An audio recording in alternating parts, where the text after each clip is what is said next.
स्वागत है आपका 5 फिंगर क्लासेस में। 5 फिंगर क्लासेस की पदहार सीरीज जिसका 32 पार्ट्स आज आपके सामने हैं। आज की इस वीडियो में आपके सामने केस स्टडी से संबंधित प्रश्न आएंगे जो कि शिक्षक भर्ती की परीक्षाओं की तैयारी के लिए बहुत ज़्यादा लाभदायक आपके लिए होंगे, क्योंकि अलग प्रकार की भर्ती परीक्षाओं में अलग प्रकार के प्रश्न पूछे जाते हैं और मुख्यतः जैसा कि सीटेट की परीक्षा नज़दीक आती जा रही है उसी प्रकार के प्रश्न इस वीडियो में शामिल करने का प्रयास मेरे द्वारा किया गया है। तो मुझे उम्मीद है कि वीडियो आपको ज़रूर पसंद आएगा। इस वीडियो के मध्य में बीच बीच में मैं आपसे कई प्रश्न भी पूछूंगा जिसका उत्तर आपको कमेंट्स बॉक्स में देना है। तो आइए चलते हैं। पहला प्रश्न आपके सामने है कि कक्षा 4 के बच्चे समूह बनाकर विज्ञान की समस्या हल करते हैं। वे तार्किक सोच और वर्गीकरण करते हैं। बच्चे किस संज्ञानात्मक अवस्था में हैं? तो इसका जो उत्तर है आपका सोचेगा क्या उत्तर इसका हो सकता है कि बच्चे जो हैं कौन सी संज्ञानात्मक अवस्था में हैं। यहाँ पर पहले की तरह मैं आपको बताता चलूँ कि यहाँ पर जो ये 4 अवस्थाएं हैं ये संज्ञानात्मक विकास की अवस्थाएं कहलाती हैं, जो स्विट्जरलैंड के प्रसिद्ध मनोवैज्ञानिक संज्ञानवादी जीन पियाजे के द्वारा दी गई है। और ज़्यादातर जो प्रश्न एग्जाम में पूछे जा रहे हैं इस समय में वो संज्ञानात्मक थ्योरी से संबंधित पूछे जा रहे हैं। तो मुझे उम्मीद है कि आप इन सब पर फोकस करते हुए अपने एग्ज़ाम की तैयारी करेंगे। तो देखिए, पहला है sensory motor stage, pre operational stage, concrete operational stage और फॉर्मल ऑपरेशनल स्टेज। तो यहाँ पर पूछा गया है कि बच्चे जो है वो तार्किक सोच और वर्गीकरण करते हैं। तो ये बच्चे जो हैं कॉन्क्रीट ऑपरेशनल स्टेज की अवस्था में चल रहे हैं।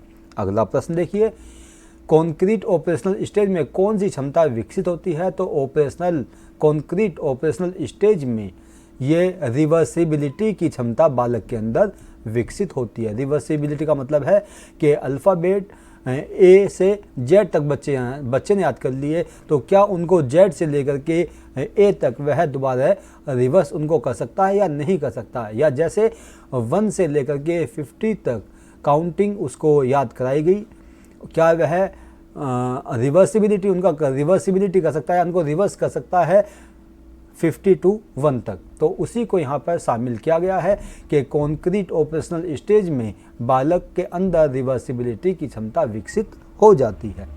आगे देखें कि एक बच्चा खेल हारने पर रोने लगता है। शिक्षक उसे अपनी भावनाएं समझाने को कहती हैं। शिक्षक किस कौशल पर काम कर रही है? तो शिक्षक जो है वह इमोशनल रेगुलेशन पर कार्य कर रही है। आगे देखें कि भावात्मक नियंत्रण का विकास किससे होता है, यानी कि इमोशनल कंट्रोल जो होता है इसका विकास जो होता है किस में होता है? ये मॉडलिंग में इसका विकास होता है। आगे देखेंगे कि एक बच्चा चित्र देखकर आसानी से समझ जाता है लेकिन मौखिक निर्देश नहीं समझता। ध्यान दीजिएगा कि बच्चा जो है वह मौखिक निर्देश नहीं समझता लेकिन चित्र देख कर के उसको समझ लेता है, आसानी से समझ लेता है। तो यह किस प्रकार का विद्यार्थी है? तो यह विजुअल चिल्ड्रन की श्रेणी में आता है।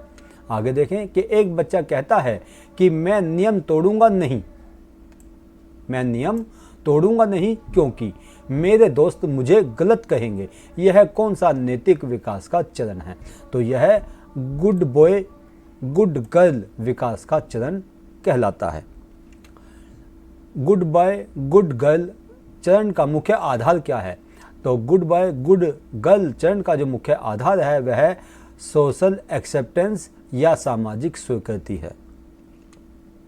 शिक्षक बच्चों के लिए कला, संगीत, योग, कहानी, विज्ञान, प्रयोग सब करवाती है, यानी कि जितनी भी को करिकुलर एक्टिविटीज़ हैं जो पाठ्य पुस्तक से संबंधित हैं या सिलेबस से संबंधित हैं वो करवाती हैं। यह किस विकास को प्रोत्साहित करता है?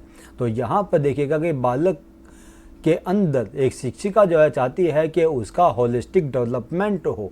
तो यहाँ पर जो इसका प्रश्न का जो सही उत्तर है वह है होलिस्टिक डेवलपमेंट, या बालक का इन गतिविधियों के माध्यम से संपूर्ण विकास हो, होलिस्टिक डेवलपमेंट हो, शिक्षक की या शिक्षिका ये चाहती है।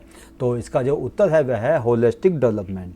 आगे बढ़ें तो होलिस्टिक डेवलपमेंट में क्या शामिल होता है? होलिस्टिक डेवलपमेंट जो है, मैंने शायद पहली वीडियो में भी आपको बताया था कि यहाँ पर बालक के अंदर मल्टी डायमेंशनल जो स्किल्स हैं वो डेवलप की जाती हैं।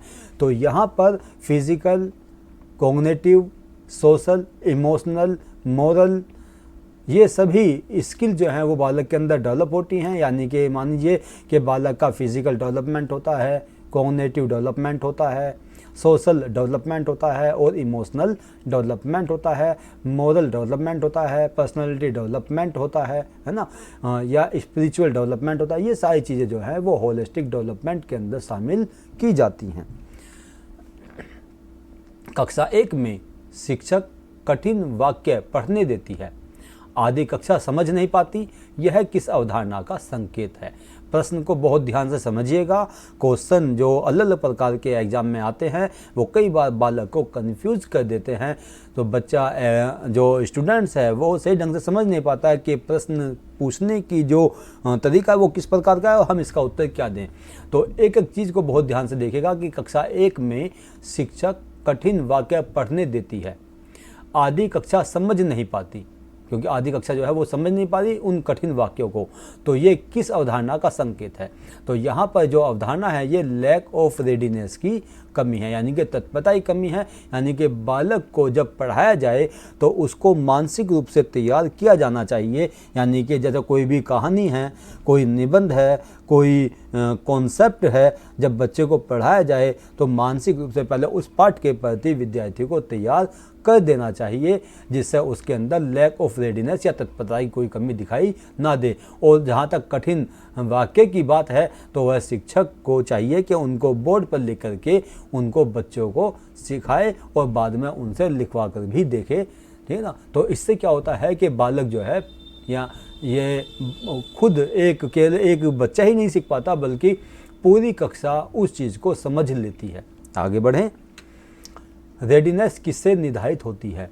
तो रेडीनेस या तत्परता जो है यह बायोलॉजिकल मैच्योरिटी से निर्धारित होती है, क्योंकि यह मेंटल सेट की ओर संकेत करती है। जब तक बालक का मेंटल सेट नहीं होगा, मानसिक रूप से वह सीखने के लिए तैयार नहीं होगा, तो इसको बायोलॉजिकल मैच्योरिटी के अंतर्गत रखा जाता है। आगे देखें कि रेडीनेस का मुख्य आधार क्या है। रेडीनेस का जो मुख्य आधार है वह है मानसिक परिपक्वता, मेंटल रेडीनेस या मेंटल मैच्योरिटी इसका आधार है। आगे देखें कि कक्षा में 3 बच्चे, एक तेज पढ़ता है, एक सामान्य है, एक धीमा है। शिक्षक तीनों के लिए अलग अलग वर्कशीट देती है। यह किस सिद्धांत का उदाहरण है? यहाँ पर देखिएगा कि यहाँ पर 3 तरह के बच्चे हैं, एक तेज पढ़ता है, एक सामान्य है और एक धीमा स्लो लर्नर है, एक एवरेज है और एक गिफ्टेड चिल्ड्रन मान लीजिए। तो यहाँ पर ये तीनों अलग अलग हैं। तो मुझे यहाँ पर एक क्वेश्चन आपसे करूँगा, तो वह क्वेश्चन क्या होगा कि जो इंडिविजुअल डिफरेंसेस है उस पर सबसे ज़्यादा अध्ययन कार्य किस मनोवैज्ञानिक के द्वारा किया गया, आपको ये बताना है ना। और इसका सही उत्तर मेरी इस चीज़ समझ गए होंगे कि मेरा संकेत किधर है, इंडिविजुअलाइज्ड लर्निंग से मेरा संबंध है, क्योंकि सीखने की गति, सीखने की प्रक्रिया सब बालकों की अलग होती है और इसी को ही इंडिविजुअल डिफरेंसेस कहा जाता है। और इस पर एक मनोवैज्ञानिक ने अपना बहुत अधिक कार्य किया, बहुत अच्छा रिसर्च कार्य किया और मनोविज्ञान में बहुत ज़्यादा फेमस वो मनोवैज्ञानिक हुआ। तो आपको उनका नाम कमेंट्स बॉक्स में बताना है। आगे बढ़ते हैं कि इंडिविजुअलाइज्ड लर्निंग क्यों आवश्यक है। इसलिए आवश्यक है क्योंकि बच्चों की विकास दर अलग अलग होती है, जो डेवलपमेंटल रेट है उनकी वह अलग अलग होती है, सीखने की गति अलग होती है, कार्य करने की गति अलग अलग होती है, उनकी चीज़ों को समझने की गति अलग अलग होती है, लिखने की गति अलग अलग प्रकार की होती है, तरीका भी सबका लिखने का अलग अलग होता है। तो ये इंडिविजुअल लर्निंग जो होती है यह है क्योंकि बालक की जो विकास दर होती है वो सबकी अलग अलग होती है, उसमें इंडिविजुअल डिफरेंसेस जो है वह बहुत मायने रखती है। आगे देखें, शिक्षक छोटे बच्चों को कहानी, चित्र, खेल, हाथ की गतिविधियां करवाती है। यह किस सिद्धांत से मेल खाता है? तो यहाँ पे देखिए कि प्रश्न को अलग ढंग से पूछा जा रहा है और अलग प्रकार के विकल्प दे करके आपसे पूछा जा रहा है। ना। तो इसी प्रकार के प्रश्न आपकी परीक्षाओं में आते हैं। अब वर्तमान में सीधे सीधे प्रश्न आपसे नहीं पूछे जाते, बल्कि केस स्टडी बेस्ड क्वेश्चन आपसे पूछे जाते हैं, जिसमें साइकोलॉजी और टेक्नोलॉजी दोनों का समावेश यहाँ पर होता है। और मेन आधार होता है जो आपका टीचिंग सब्जेक्ट है, चाहे वो SST हो, चाहे मैथ हो, चाहे बायोलॉजी हो, साइंस हो। तो यहाँ पर ये पूछा जा रहा है कि यह किस सिद्धांत से मेल खाता है। तो यह ब्रेन बेस्ड लर्निंग कहलाती है, जहाँ पर बच्चों को क्रिया दे करके उनसे कार्य कराया जाता है, एक्टिविटीज़ कराई जाती है, प्रोजेक्ट वर्क कराया जाता है। अगला प्रश्न देखिए, ब्रेन बेस्ड लर्निंग में सबसे महत्वपूर्ण है, क्या चीज़ महत्वपूर्ण है कि यहाँ पर क्वेश्चन का आपको खुद इसका उत्तर देना है। देखिए, बहुत सीधा प्रश्न और बहुत सीधा इसका उत्तर, लेकिन जिन बच्चों को पता नहीं होता उनके लिए वही प्रश्न कठिन हो जाता है। तो आपको इस पर फोकस करना है कि ब्रेन बेस्ड लर्निंग में सबसे महत्वपूर्ण कौन सा विकल्प इसका सही उत्तर होगा। आपको इसका उत्तर कमेंट्स बॉक्स में अपने आप अपनी समझ से देना है। मैं आगे बढ़ता हूँ, अगले प्रश्न पर आते हैं कि सोशल साइंस पढ़ाते समय बच्चों से उनके घर, उनके गांव के अनुभव पूछना किस सिद्धांत से जुड़ा है। देखिए, सीधा सीधा केस स्टडी का प्रश्न है। तो यहाँ पे देखिएगा कि जब एक शिक्षक या कोई भी व्यक्ति बच्चों से उसके घर के बारे में, उसके गांव के अनुभव के बारे में पूछता है, तो यह किस प्रकार के सिद्धांत से जुड़ा है। तो यह एक्सपीरियंशियल लर्निंग से जुड़ा हुआ होता है। तो इसका सही विकल्प जो है वो बी है, अनुभव आधारित सीख। तो यहाँ पर बच्चों को, कक्षा को बच्चों के वास्तविक अनुभव से जोड़ना अनुभव आधारित सीख कहलाता है। आप इस चीज़ को समझ सकते हैं कि जब बच्चों को हिस्टोरिकल प्लेस पर ले जाया जाता है या कोई भी एक्टिविटीज़ बच्चों को कराई जाती है, फील्ड वर्क कराया जाता है, तो यह वास्तविक अनुभव से बच्चों को जोड़ना होता है। आगे देखिएगा कि child is an active constructor of knowledge, यह कथन किस सिद्धांत से संबंधित है। यानी कि नॉलेज ऑफ कंस्ट्रक्टर जो है, कंस्ट्रक्टर ऑफ नॉलेज जो है, यह किससे संबंधित है। तो यह जीन पियाजे के संज्ञानात्मक सिद्धांत से संबंध रखता है। आगे बढ़ते हैं कि सोशल साइंस में मैप रीडिंग कौशल मुख्यतः किस क्षेत्र से संबंधित है। तो मैप रीडिंग जो शब्द है, यह सीधे सीधे कॉग्निटिव डोमेन से संबंध रखता है। और कॉग्निटिव डोमेन और एफेक्टिव डोमेन और साइकोमोटर डोमेन आप ही को पता है कि B.S. ब्लूम ने 1956 में इसको दिया था। और मुझे उम्मीद है कि आपके सामने जो प्रश्न यहाँ पर आ रहे हैं ये आपको ज़रूर पसंद आएंगे। आप सभी, मुझे पूरी उम्मीद है कि CTET की तैयारी कर रहे हैं, तो आप लोग इस वीडियो को लाइक करें, शेयर करें और सब्सक्राइब करें और इस वीडियो से लाभ ज़रूर उठाएँ। आगे देखें, अंतिम प्रश्न आपके सामने है कि सोशल साइंस में समूह चर्चा, ग्रुप डिस्कशन का मुख्य लाभ क्या है। तो ग्रुप डिस्कशन का जो मुख्य लाभ यह है कि बच्चों के बीच में, जो सहभागी हैं उनके बीच में, या जो किशोर हैं वो ग्रुप डिस्कशन से जुड़े हुए हैं, उनके अंदर लोकतांत्रिक सोच विकसित होती है और सहयोग की भावना उनके अंदर विकसित होती है। तो आज का मेरा ये वीडियो यहीं समाप्त होता है और मुझे उम्मीद है आपको ये ज़रूर पसंद आएगा।